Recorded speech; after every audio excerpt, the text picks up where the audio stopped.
Hello, everyone, and welcome to Elevate Lane County's final Working Wednesday webinar of this spring. My name is Lizzie Gray, and I'm the project coordinator for Connected Lane County.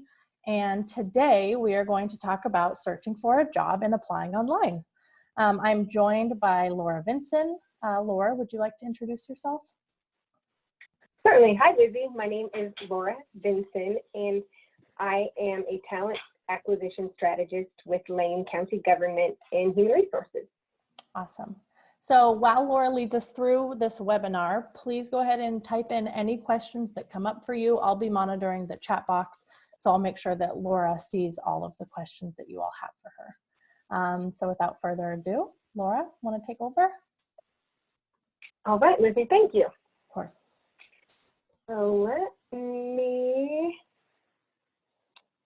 share my screen.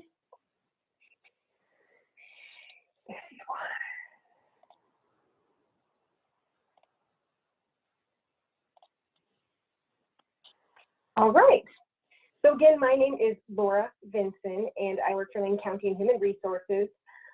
I am a talent acquisition strategist, which is a fancy way to say recruiter.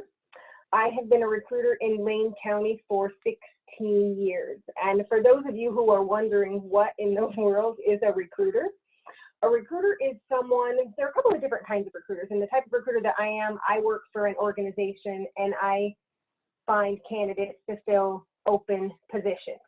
There are other types of recruiters, like there are headhunters and corporate recruiters, and then there are recruiters who work specifically for a recruitment firm who get hired by companies. So I'm what's called an in-house recruiter.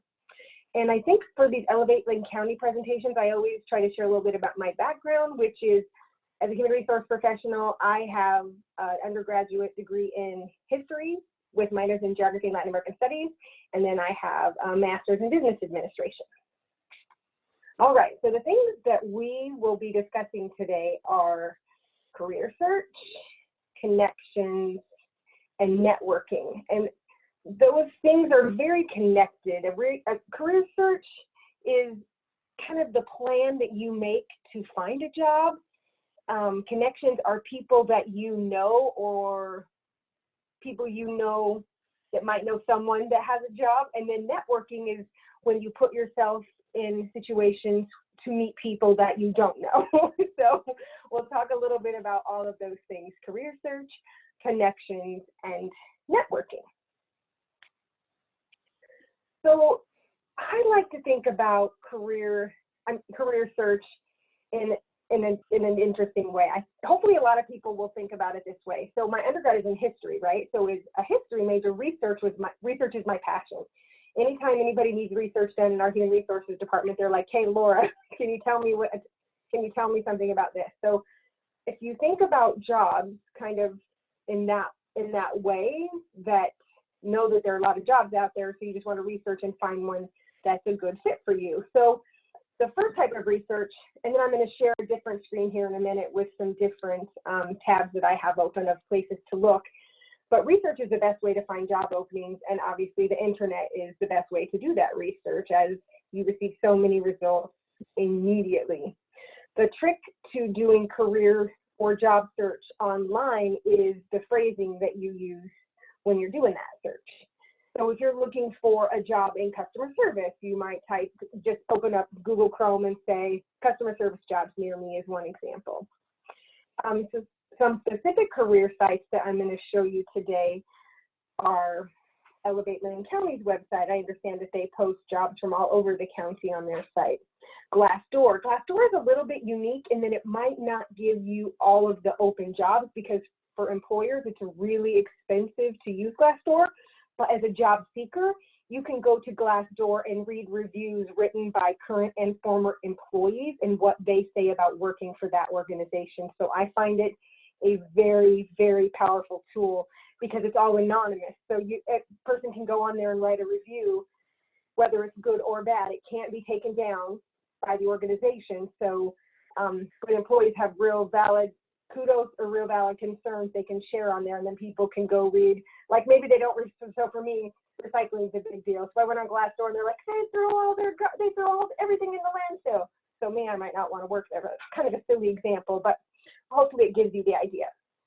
So we'll look at Elevate Lane County site, Glassdoor site. Craigslist is really outdated, but some really small employers still use Craigslist to post jobs because it's so cheap. So, but just be very careful, like anything. I remember I bought an iPod on Craigslist like 10 years ago, and it was a fine experience, but just be careful that it's a valid job. Like, see the job on Craigslist, then go to the company, call them. Don't just send money or an application. MaxList is kind of a new and improved Craigslist, so we'll look at that and how to use that search function. So if you have a specific company in mind that you really want to work for, they probably have an online presence of some kind. I did talent acquisition and retail for a very long time, and Safeway. And Safeway had a great career site. You could go to their website and find a job at any of the Safeways in the entire country. It was pretty cool. So if you think about a company, maybe just Google them online, see if they have an online presence, if they have an online applicant tracking system, which would be a great and easy way to apply. We're also going to look at Lane County's page. I do believe right now we have an extra help summer position open for folks that are 18. It's working in the Public Works Department on the roads crew, so I'll show you where you can find those job openings. And then WorkSource Lane is also a great resource. I understand right now their doors, I don't think the doors opened on Friday with phase 2. But you can still go to their website and you can look for the jobs that they have posted there. And then when they do reopen, they have career counselors that will sit down with you and help you research jobs if you're not sure how, help you write a resume. They have free classes that you can take on building a resume and practicing interviews and mock interviews. So they're really, really a great resource. Okay, so I'm going to stop sharing this screen and share my other screen, hopefully. Come on. Why isn't it getting bigger? That's very weird. Come on. Lizzie, are you still there? Can you hear me? I am still here. I was muted, sorry. Okay. I just want to make sure that everybody could still hear me. I wasn't talking to myself. No, we're still here and we can hear you. I cannot though see your internet browser if it's up. That is so weird because it is, okay, so let me try this. Can you still see my second screen? Oh, now we can. There you go. Okay, well what stinks about this is I'm using a TV as a second monitor because I'm working from home. It doesn't let me, how do I just make this bigger? It's plenty big for us. I'm sorry if it's not for you, but just so you know, on our end, it looks like a normal browser. Okay, it would be really nice if I could share screen 1. Thank you. Okay, because my TV screen is not awesome for this. Come on. Technical difficulties are always to be expected. You can't avoid them. Thank you for the grace and the patience, Lizzie. I appreciate it. Okay, so I'm going to try to open these up one at a time. Great. So let's say you are someone who loves technology and maybe you're working on some coding and writing programs. GitHub is a great place that you can go and create a repository and share your information, and recruiters use GitHub a lot to find employees. So if you have a passion around technology, that would be a good place for you to look. Not necessarily to look for a job, but to be found by a recruiter. This is Craigslist. So remember I told you it's kind of antiquated, and I just typed in jobs in Eugene near me, and it came up with several, right? So you would just have to click on a job and then follow the instructions. Oh, Personnel Source, they're definitely a reputable company, so you could call them and find out about this job. So I just wanted to show you how easy it is. You just type in a job. Let's say you're looking for customer service, and jobs in customer service come up. Great. So pretty simple. So that's Craigslist. That's GitHub. Let me see if I can drag one of these others over here. Here is Glassdoor. Remember we were talking about finding places where you might want to work. And I feel like, did it sign me out? Dang it, dang it, dang it. I really hate that these things have lapses. Why can't you just stay signed in? Because it won't let you search for a job unless Right. you're signed in because they want to use your information. Track it.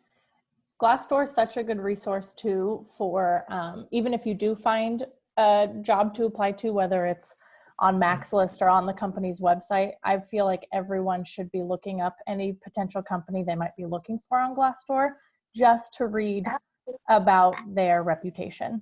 And you have to kind of take everything that's posted with a grain of salt, but it kind of gives you a good idea of what kind of employer you're applying to work for. Absolutely. I will say when I came to work at the county, they didn't really have a presence on here, and we've worked real hard to kind of have an online presence on Glassdoor. And again, the beauty of it is you get the good, the bad, and the ugly. So Yeah. I'm going to try. Well, I think it's if I need as an employer. But if you create an account on Glassdoor, you can click find a job, and then it will let you type in the type of work that you're looking for. It will also let you type in the name of the company. So if you type in the name of the company, then it will pull up all the reviews, which is pretty cool.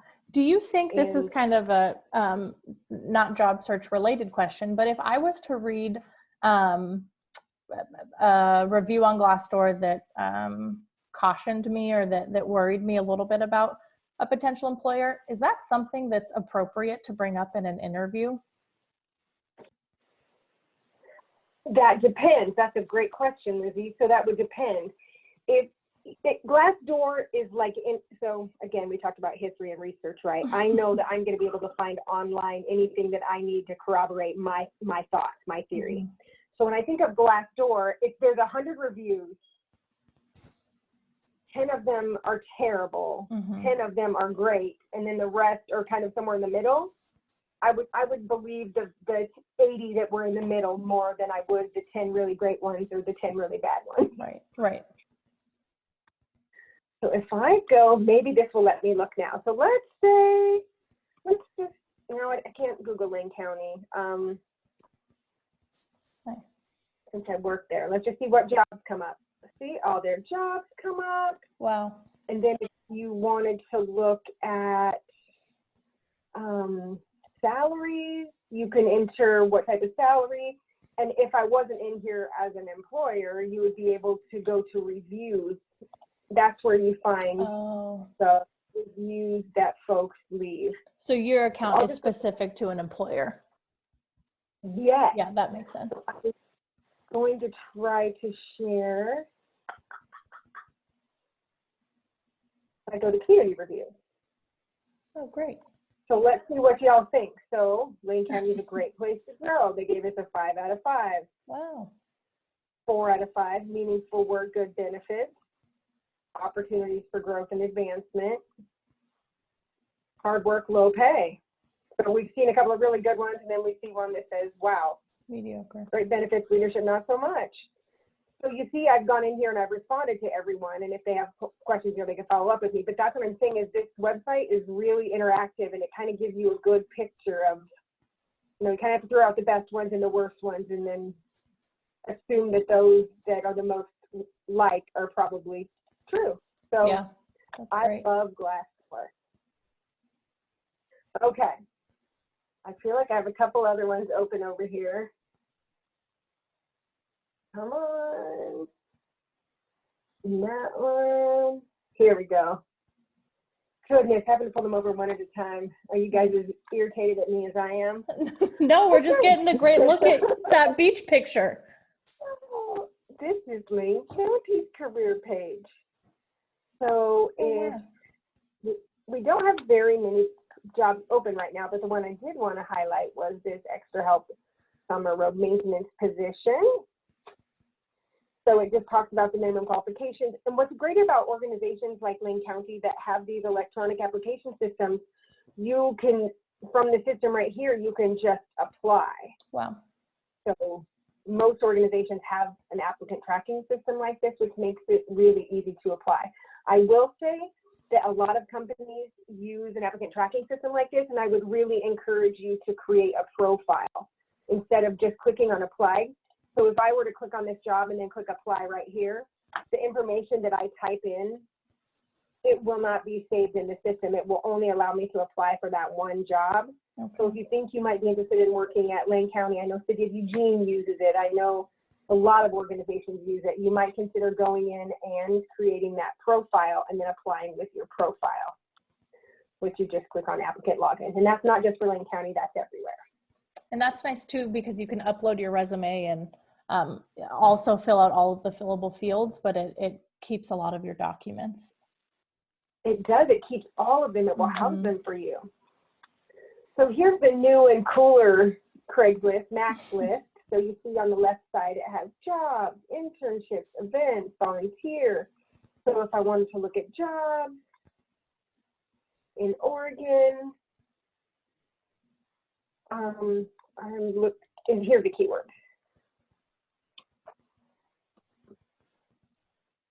So if I type in customer service, it will bring up some jobs that it considers to be customer service.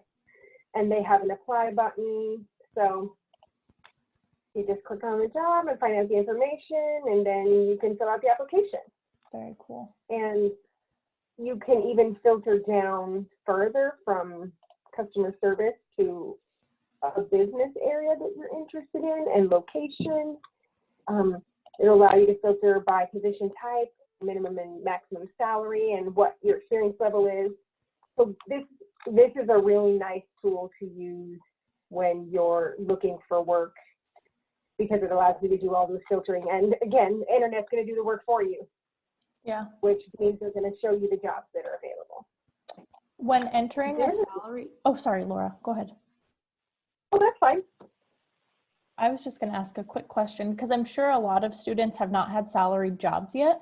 So if they make, so let's just throw out a number. So if you make $14 an hour, I've heard a general rule of thumb is to double that as just a rough estimate of what your annual salary might be.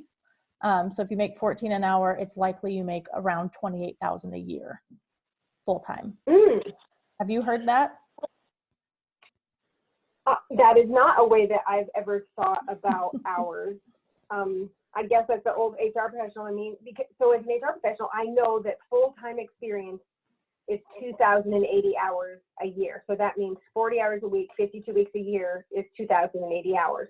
So half time would be 1,040 hours. And then if it's only a quarter time, it would be 720 hours. So I guess that's the way that I think about it.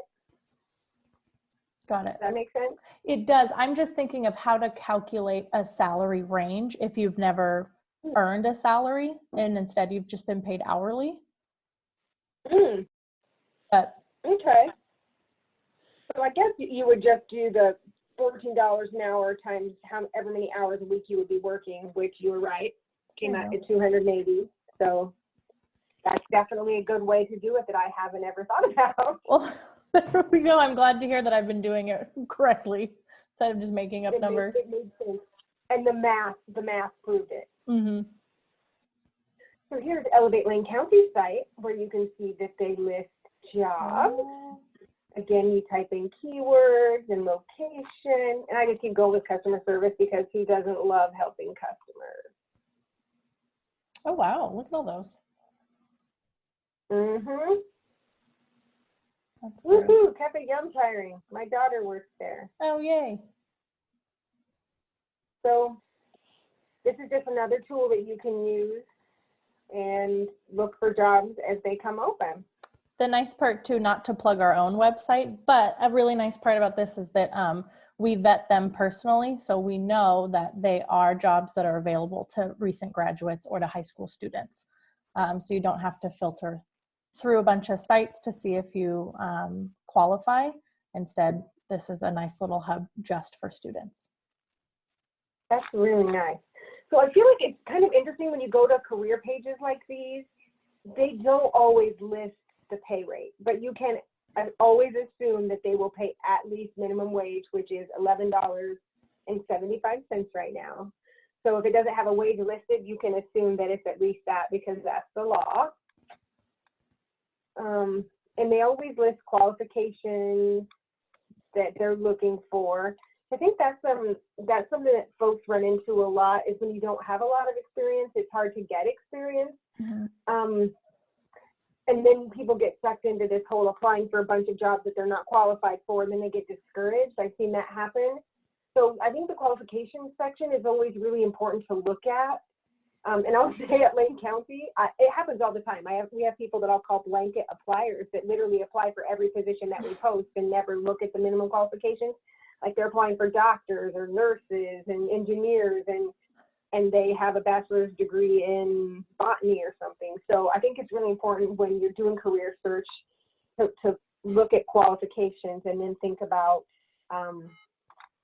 if you are or are not qualified. I always tell people that if you're close to the minimum qualifications and you have a passion for it, I always encourage people to follow their passion. So if it's close, I would still apply because I think it's good experience to apply.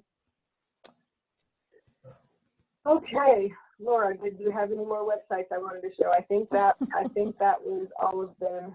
Oh, for now, the rest are networking. Okay, so let me go back to my little current slide. Okay, and can you see the We can. PowerPoint now? Yep. Yes. Okay. Woo! Okay, we're back. The next part is a little interesting because I'll say in the last 16 years, recruiting is very different than it was 16 years ago. Now, people can put their own online presence out there. And resume databases are a great way to get your name out in the world. Recruiters pay to use resume databases to source what we call passive candidates. Passive candidates are people with skills that match up with the position that we're looking for who may or may not see our open position. So resume databases are very powerful, and I think of they're free to job seekers too. They cost employers a lot of money, but they are free to job seekers.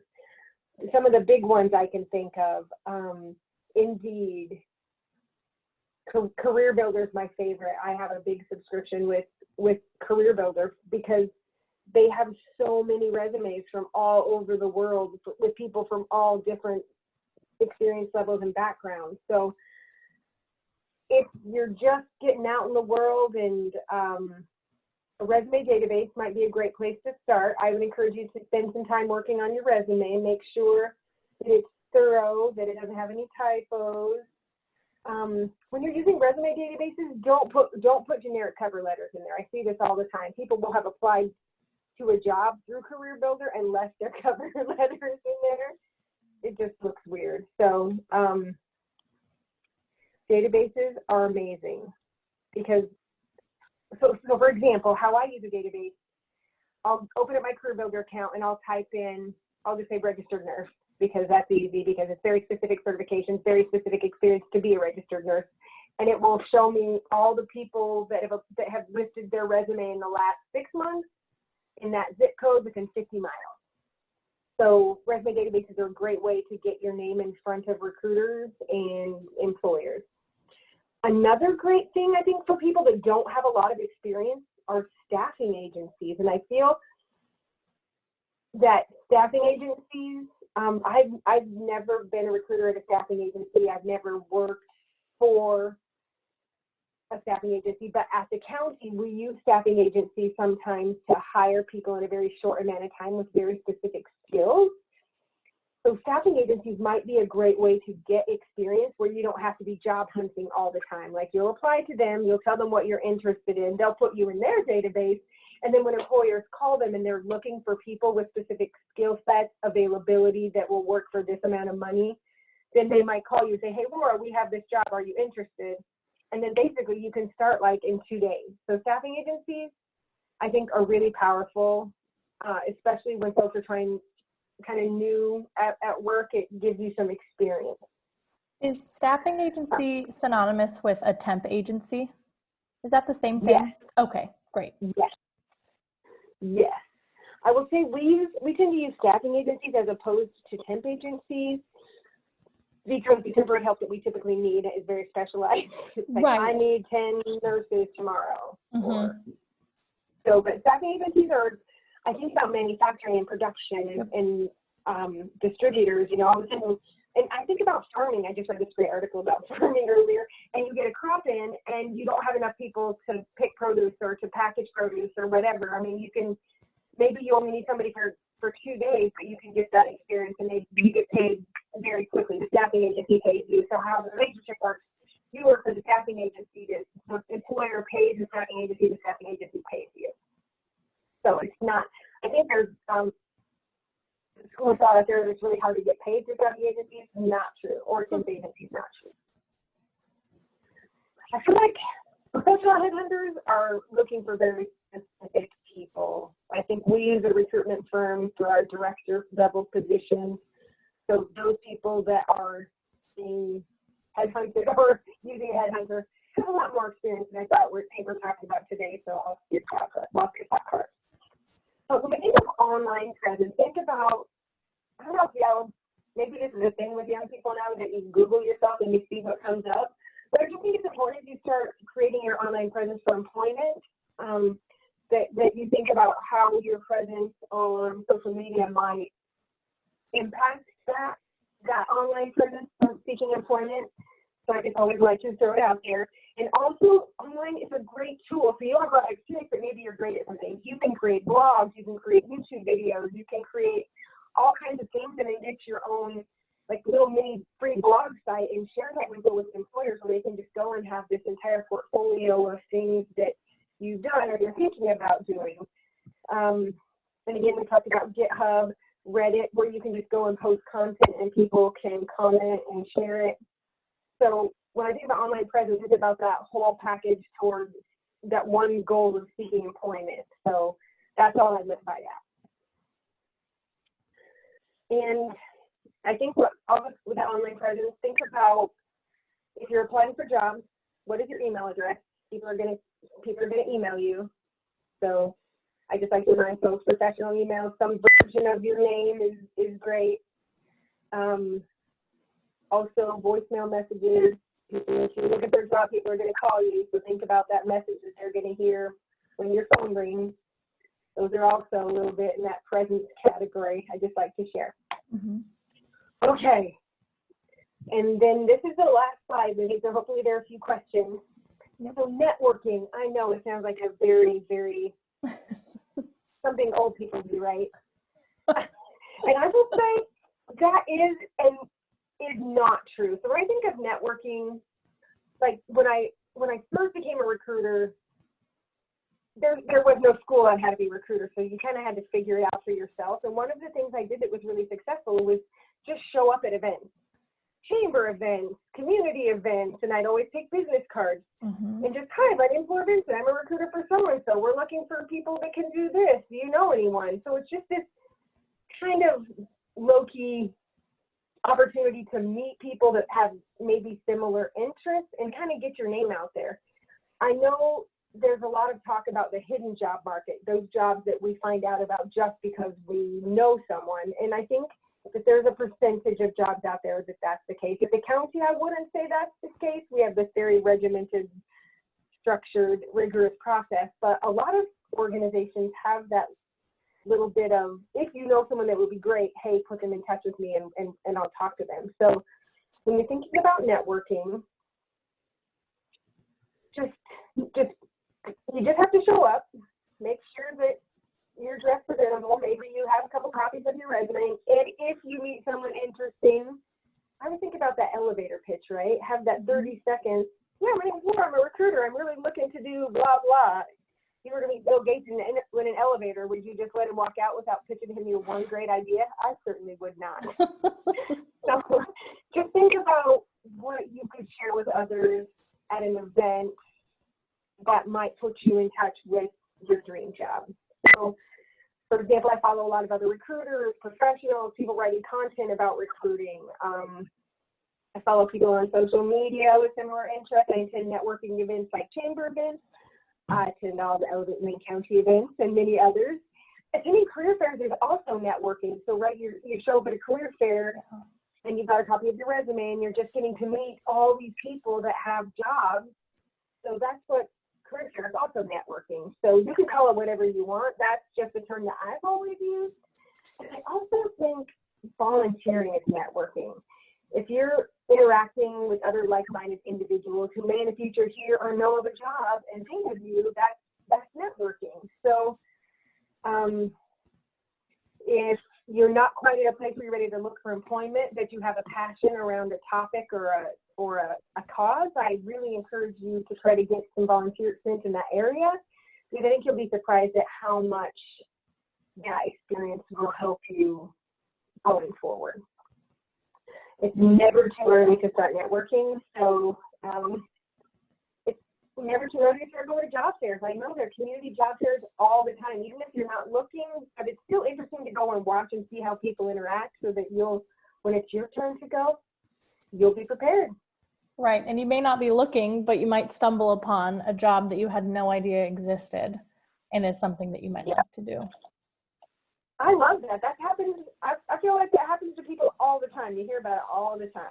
Yeah, absolutely. Especially if you don't have, I don't really like the term, but social capital. You know, if you don't feel very well connected or you know, whatever, if you still want to get your name out there or see what's out there, that's the opportunity to do so. Absolutely. And it's just experience, because I think of every job I've ever had, and it has consistently meant I had to meet a lot of new people and I had to speak in front of a lot of new people. So networking is good practice in a very low stakes environment. Right. So I'm going to go ahead and stop the screen sharing so our images become huge. And I do see some questions in the chat box, so we will just get started. Thank you for sharing all that, Laura. Hope it was helpful. Okay, great. So should you apply to a job where you meet some of the requirements, but not all of them? Well, that depends. If the requirements are you have to have a nursing certificate, then definitely not. Mm-hmm. But if they're looking for 2 years of customer service and you have 1.5 years of customer service, I would still apply. Okay, great. What about if it lists certain degrees or bachelor's degrees that they'd like you to have? And like you said, yours is in history, mine's in Spanish, and I know that Spanish has never been listed for any of the jobs that I've applied for, but I've still applied. So do you know how much weight the degree specification carries? I did not know you spoke Spanish. We'll have to have a conversation sometime. At the county, what I love, and actually everywhere I've ever worked, now a degree is not a degree is not a degree. I'm not saying that. But when it comes to business or history or anthropology, social science, they all have a lot of the same things in common, which are research, writing, communicating. So when it says a degree in or a related field, mm-hmm. and you believe that your degree would fall in that related field area, absolutely apply. Great. And it might be helpful too to think through how you could justify, if someone was to pose that question to you in an interview, mm-hmm. how you could justify that it is related. Yeah, no job has ever said we need an undergraduate in history. Right, right. And yet here I work. I know. I'm just what tips do you have for people new to networking who are nervous about talking to new people or people much older or experienced than themselves? That is a great question. And a couple of things. I'm a firm believer in practice. Mm-hmm. I preach that if you're going to interview, you should have practiced at least 50 times. So practice networking with someone you trust. Maybe it's some school friends. Maybe you volunteer somewhere and you can say, "Hey, Laura, I'm going to this networking event and here's what I'm thinking about saying." I bet you can call me or call Lizzie and or you're a teacher and just say, "Hey, I'm thinking about attending this network. Here's what I'm thinking. Well, is this appropriate?" And I'm sure it's going to be fine. And I agree, it is hard to put yourself out there, especially when you feel like you might be the youngest person in the room. But what I know about people my age is we love the enthusiasm of folks younger than us. So don't think that you definitely belong there. There is space for you. Wow. So I would just say practice a little. I love that answer. Your parents have friends, right? Right. Go to a museum, practice at the museum. What do you think of this piece? That's great. How do you find out about local recruiting events or job fairs? I would have thought this is something y'all had figured out, the digital generation.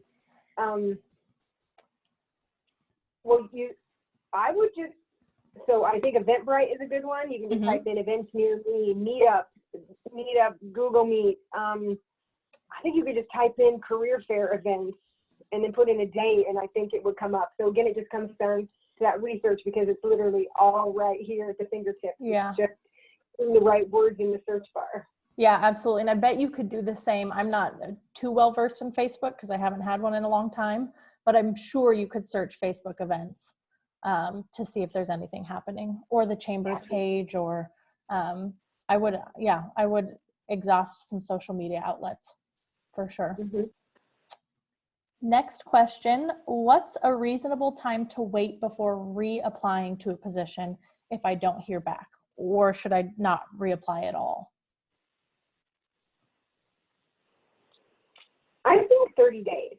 And if you really want to work there, definitely apply again, because I think about Lane County, just for perspective, last year we received 7,623 applications, and there are only 2 of us that review them. Wow. Now, yes, we have a process. We got through them all, but I mean, just think about the volume. And if somebody gets sick, I know Mandy's last day is Friday, so I'm going to be on my own. So think about Laura reviewing 7,000 applications. So, oh my gosh. If you really want to work there, I think it's okay to, if you go to Lane County's page and go to Human Resources Recruitment and Selection, my email is on that page. My phone number is on that page. I think with a little tenacity, you could probably find some contact information and just be like, hey, send this application, just follow it up, here's my resume. Great. Would you suggest doing that for most jobs that you apply to? Would you suggest following up after applying if you don't hear anything in, a week or 10 days? Well, I would pay special attention to the posting. The posting will have a close date. I get calls a lot. Hey, I've heard about my application, and like the job hasn't even closed yet, and you're calling me about it. And that's exhausting. So just make sure you know that it's closed. And I wouldn't just like a random, I'm like, hey, your recently closed program specialist position I applied to. I'm so interested. Here's my resume. If you have any other questions, please let me know. I think that's a great way to follow up. Awesome. So I have a question about standing out as an applicant. You just mentioned that 2 humans reviewed 7,000 applications. Do you have any tips to students for standing out in that sea of applicants? Is there anything that they could do while applying online that would set them apart?